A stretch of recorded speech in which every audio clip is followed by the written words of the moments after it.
had to laugh when I first sat down to record this because I looked over at my tea and the little flappy thing, the little fortune cookie like phrase that's on it. Well, this one said, "Beauty is not caused, it is," from Emily Dickinson. Beauty is not caused, it is. And that's sort of what I wanted to talk about today when it comes to achieving our goals. Maybe you want to launch a podcast or write a book, build a business, sell your paintings, create hoodies, learn to drive, learn to run. It doesn't really matter, but you have some goal. And what do we so often do? We go outside of ourselves, which is fine for the technical how-to stuff.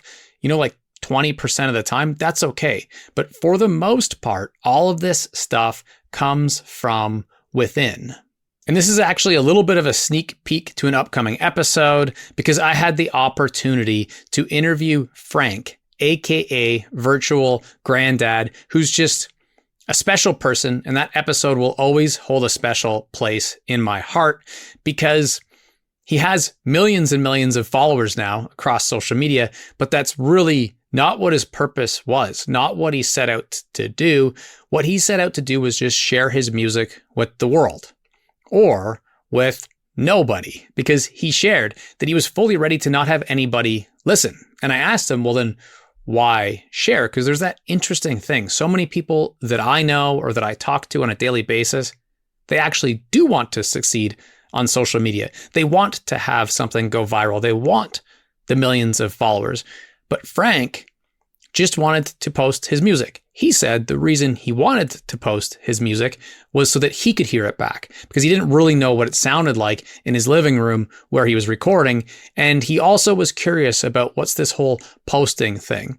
So he uploaded to social media, TikTok, YouTube, and over the years, it's gotten to the point where with millions of followers, people like Good Morning America and all these news outlets are reaching out to get him to come on their shows and talk about what it's like getting into social media, how much he loves music, why it's important to him, and why do it at such an age. Now, what I love about what Frank talks about in our episode is the fact that he shares openly that he's not a good singer and he's not a good guitar player. Yet if you go to his page, all you will see is video after video, probably 1,000 videos of him covering music by playing his guitar and singing. And those views go mega viral. I happen to think that he is a good singer and a good guitar player.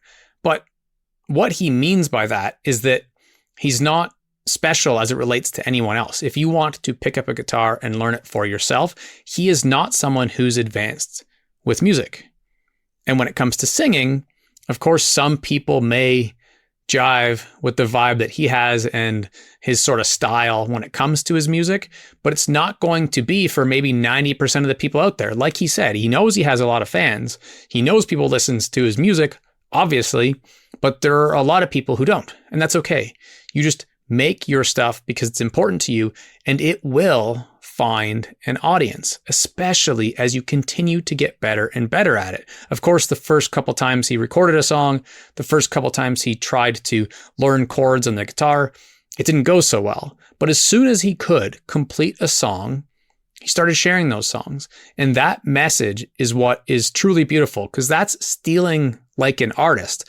He is the absolute definition of doing things his own way. And what's, I think, really special about all of this is for whatever you want to make. You want to do watercolor painting to make greeting cards. You want to build Lego or create some sort of quilting company. It really doesn't matter. Just pick anything that's interesting to you, that you want to build, that you want to own. And eventually you'll have to learn from people at a point, but eventually it will come full circle where you are starting to find your unique voice, your unique style, your ways of doing things that are truly different than everyone else. So the goal, I find, is to get to that point as soon as possible. How can we get to the point where we are just able to turn a camera on, we're able to turn the microphone on, hit record, and get going? Or we're able to grab the paintbrushes and get down to work. How can we get to the point where we use our gut, we use our intuition, and we get after it. When it comes to business, podcasting, writing, for me, I made all of the mistakes. I did the opposite of this stuff. And actually, another recent guest, Pat Flynn, talked about the idea of lean learning or learning just in time. And even though my name's Justin, I failed that miserably. And I shared that with him because I don't really regret it too much. But for the longest time, I read all the books. I took all the courses. I hired all the coaches, paid a ton of money, invested even more importantly, a ton of time, when in the end, I had to start figuring this stuff out for myself anyways. So how can you start to get to that full circle moment as soon as possible where you're able to just, like I said, use your intuition? And I love sharing the example of personal training when it comes to this, or really fitness in general, because I used to share this with clients that my goal was for them to be able to spread their wings, take off, and go do workouts on their own. But that I suggested for, 6 months, a year, that they hire me so that I can help them get to the point where that is a very intrinsic thing. Because of course there are expertise to this stuff. So right now for me, when it comes to helping people with podcasts or helping people write a book, I feel the same way. My goal is to allow you to really not need me, to just go spread your wings, create your show, publish, get out there, do your talks, build your business, and crush it. But for the time being, it can be really helpful. And there are these very predictable stages. To take personal training or fitness as an example, let's go through them. It starts by not knowing anything. Maybe you're feeling a little bit sluggish. You want to get in shape. Maybe you have a goal of, I want 6-pack abs, or I just want to feel comfortable in a bathing suit, or heck, I just want it to be a little more healthy and be most likely to be able to play with my grandkids someday. Whatever it is, something in that fitness area that excites you, gives you energy, and motivates you. And so you venture into the gym, or you start doing workouts at home, and you learn by copying other people, going and watching the YouTube videos, reading a book, downloading a template or some kind of workout planner, or maybe hiring someone. And so you follow what someone else does step by step. Then in the second stage, you start making personal tweaks. So maybe your chest is really tight or your hips are really tight. And so instead of doing equal 50% push-ups, 50% rows, you start to do 75% rows. And instead of doing 50% squats in the front of your legs and 50% in the back of your legs with your hamstrings, you shift that as well. So you do 80% hamstrings, 20% the front of your legs, and you deal with your own imbalances and your own goals. And then in the third stage, you might start writing your own programs. You may start to say, you know what, I really want to work on deadlift right now as a core lift, but I'm also someone who likes to still run long distances. So I'm going to make sure that I'm incorporating a couple cardio sessions each week, and you start making your own programs. You write them in a book and you make them very prescriptive, but they're prescriptive from you. And then things come full circle where all of a sudden you say, okay, I have so much intuition and knowledge with this that I'm going to maximize my time in the gym or during my workout each day by doing what will serve me best today. So if you had planned on doing a bunch of jumping, but because of a game that you played yesterday, your Achilles tendons, your calves, your plantar fascia, and your feet are a little bit beat up, then instead of just looking at that program blindly and being like, this is what I do today, you perhaps go and do your shoulder stuff or your bike routine that you were going to have to do the next day anyways. And you figure out how to maximize your efforts on that given day. And so when it comes to creating or achieving your goals, publishing, it's about figuring out how can you maximize your own intuition and go with your gut more, because we're at the point where you get to do things your way. Now, I got to that point with fitness and personal training. I've been there with teaching before. And I personally got to that point when it comes to coaching football and playing football. I got there with fitness and personal training, teaching and education, where things could really just go off the cuff, super intuitive. Didn't have to look at my slide deck first and figure out what the heck I was going to say.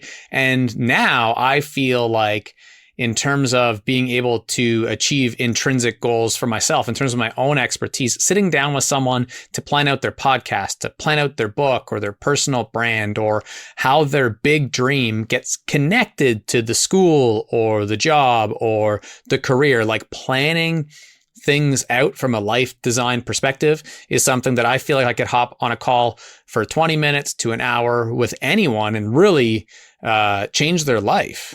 And there are things that you can do in that area too, that are super intuitive, that come naturally to you, or that you've really learned well over the years that you could just teach someone else, or you could help serve someone quite quickly. Now, a lot of times people will share with me that that's not the case, that they feel like they don't have any talents or they don't have skills that they can use to help other people and serve. But almost every single time I go through that with people, I start to realize, and then they start to realize that they do have those things. They've just been covered up, or they don't really see them as important. They're kind of downplaying their abilities to help people when it comes to that thing. So kind of think of, what do you want to help people with? How can you serve, and how can you continue to get more and more intuitive and more natural, more and more able to go with your gut when it comes to that thing? Now, this is a bit meta because as I'm recording this episode, it's kind of the first time, the first era or season in my creator life where I feel really comfortable just hopping on a camera, hitting record, and having a couple points of things that I want to touch on, and then just creating. Being able to not get lost in my mind about like, oh, what was it that I was going to say next, but just speak very naturally because the topics are so intrinsic to what I want to share.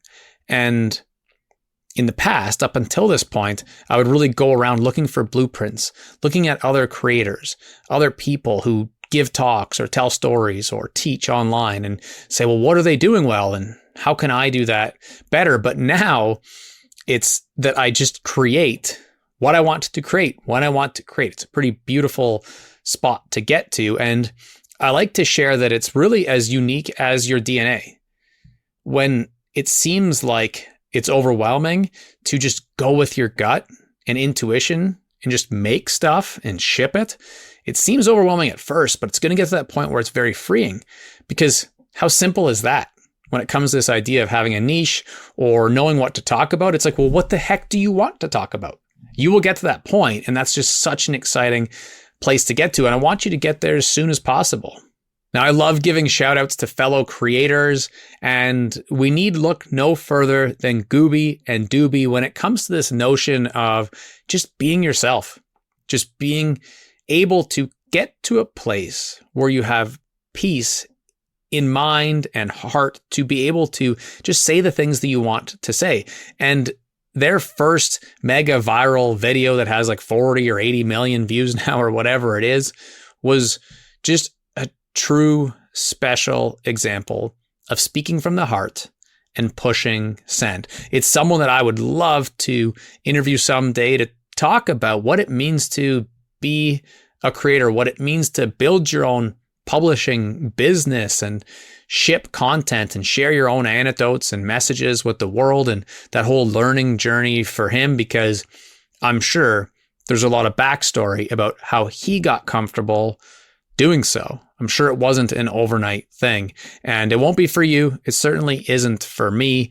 One of the things that I've started to get a lot more comfortable with as well is creating a whole series of products, free, low ticket, like a community where I can give day-to-day support and we can get people working together to achieve these goals, and then a higher ticket, like coaching you through starting your own podcast, writing your own book, or even ghostwriting for some people to create podcast and book. And that's available on my Stand store, or just go anywhere that Just Keep Learning exists and reach out to me. Let me know ideas for future episodes or how I can help you out. I appreciate you so much. And until the next episode, just keep learning.